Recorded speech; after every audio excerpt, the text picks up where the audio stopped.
তুলি kitchen with village ফুডে সকলকে স্বাগত। আজ আমি আপনাদের দেখাবো একটা নতুন রেসিপি। দুটো আম নিয়েছি, একটা পাকা একটা কাঁচা। এটা দিয়ে আমি মাজা বানিয়ে দেখাবো, দোকানের মতো মাজা। দেখুন, পুরো দোকানের মতো মাজা বানাবো বাড়িতে।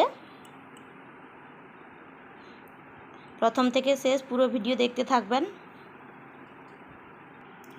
প্রথমে আমটা ধুয়ে নেব ভালো করে।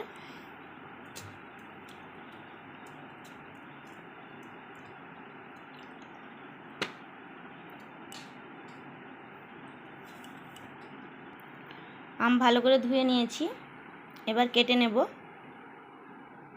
দেখুন, আমটা কেটে নিয়েছি, কাঁচা আমটা আর পাকা আমটা দুটোই কেটে নিয়েছি।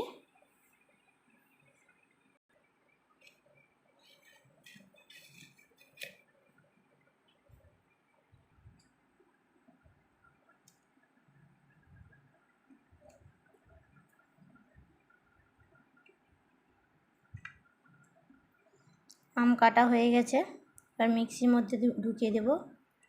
মিক্সির মধ্যে দিয়ে দিচ্ছি পাকা আম এবং কাঁচা আম,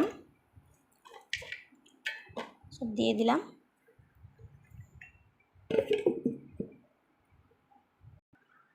দিয়ে দিচ্ছি চিনি। এবার মিক্সিটাকে ঘুরিয়ে আনবো।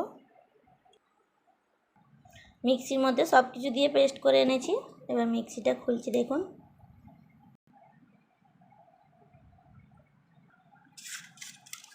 এর মধ্যে দিয়ে দিচ্ছি এক টুকরো বরফ।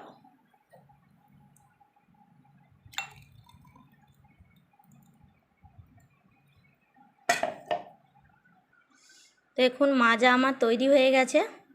কত সুন্দর, দোকানের মতো। বাড়িতেই বানিয়ে ফেলুন ঠান্ডা ঠান্ডা মাজা। আর দোকান থেকে এই বোতল মাজা কিনে খেতে হবে না।